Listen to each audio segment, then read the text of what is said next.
Noé es solo una de esas historias que creemos que todos conocemos. Todo el mundo conoce el esquema de la historia, pero para la mayoría de la gente ha pasado mucho tiempo desde que la vieron bien y aún más tiempo desde que pensaron mucho en ella. En este vídeo, echaremos un vistazo a la historia y descubriremos de dónde viene realmente. Les sorprendería saber que gran parte de la historia está fuertemente influenciada por una historia encontrada en Babilonia. Es cierto que gran parte de la historia de la Biblia fue tomada prestada de una historia babilónica mucho menos conocida llamada la Epopeya de Gilgamesh. Es más que una teoría. Es prácticamente un hecho.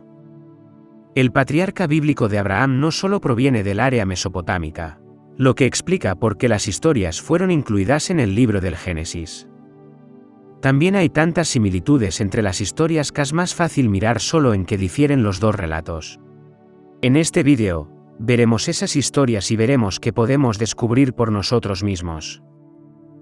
En última instancia, queremos encontrar la verdad.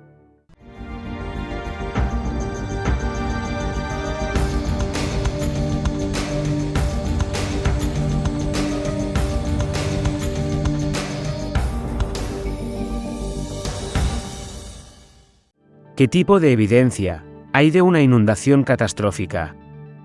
Aunque la historia de Noé en la Biblia es demasiado larga para citar los versículos bíblicos directos aquí, ya que ocupa 3 capítulos completos en Génesis, echemos un vistazo breve para volver a familiarizarnos con ella. También se pueden encontrar fragmentos sobre Noé en los apócrifos y pseudoepígrafos judíos. Esto nos permitirá ver completamente cómo se compara con el libro de Gilgamesh y otras historias encontradas en tablillas mesopotámicas y luego buscar evidencia del diluvio. La historia del diluvio ocurre en Génesis capítulos 3 a 6. Ahora tenga en cuenta que la fecha en que se escribió el Génesis fue en algún momento entre el siglo VIII y el tercer antes de Cristo, según estudios recientes. Sin embargo, para resumir, 10 generaciones después de Adán y Eva, la tierra se había vuelto muy pecaminosa, según Dios. Entonces, decide esencialmente revertir la creación con una gran inundación. Sin embargo, Dios encontró a un hombre que consideró que valía la pena salvar, Noé, y le ordenó que construyera un arca. Dentro del arca, se le ordenó guardar parejas de animales para ayudar a repoblar la tierra. Después de 40 días de lluvia, el arca se detuvo sobre las montañas de Ararat, donde Noé edificó un altar y después de un sacrificio a Dios, hicieron un pacto entre ellos. En este pacto, los humanos podían comer carne pero no beber sangre, y Dios nunca más nos destruiría con un diluvio. Según la Biblia, después del diluvio, Noé plantó una viña y se emborrachó presumiblemente en celebración. Uno de los hechos más interesantes que se sabe de los rollos del Mar Muerto es que el padre de Noé estaba preocupado de que Noé fuera en realidad engendrado por uno de los vigilantes, un tipo de ángel que lo habría convertido en un nefilim. Dado que estamos buscando evidencia real de una inundación y existen todas esas historias sobre aquellos que vinieron de lejos y nos enseñaron todo lo que sabemos, ese es un pequeño hecho tentador. Ahora bien, las historias de la epopeya de Gilgamesh y otras tablillas son muy similares a la historia de Noé. Echemos un vistazo a ellos para que podamos ver cuánto. La epopeya de Gilgamesh fue escrita alrededor del 1800 AC, aunque el supuesto reinado histórico de Gilgamesh data alrededor del 2700 a.C. En esta epopeya son los dioses babilónicos quienes deciden inundar la tierra en lugar de Dios. Sin embargo, hay tantas cosas iguales que muy pocas personas dudan de que se trate de la misma historia, o al menos de que provenga de la misma fuente.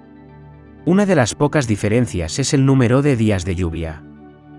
Para Noé, fueron 40 en la epopeya de Gilgamesh, son solo 6. No te pierdas nuestro vídeo. ¿Encontrada el arca de Noé?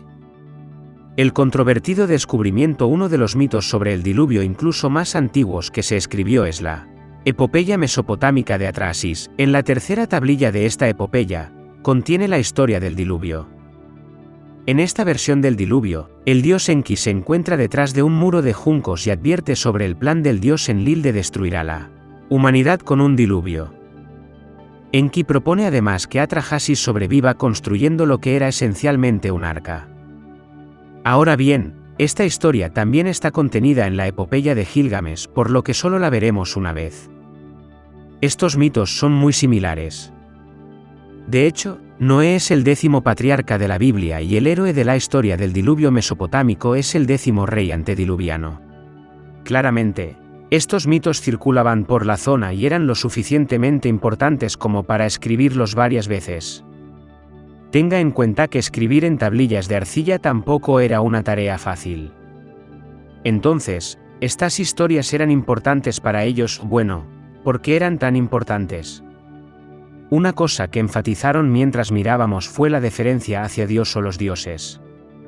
Sin embargo, ¿podría haber sido también un intento de recordar un desastre que los humanos apenas recordamos? Tenga en cuenta que en todo el mundo existen estos mitos. Hay tantos que difícilmente puedes contarlos.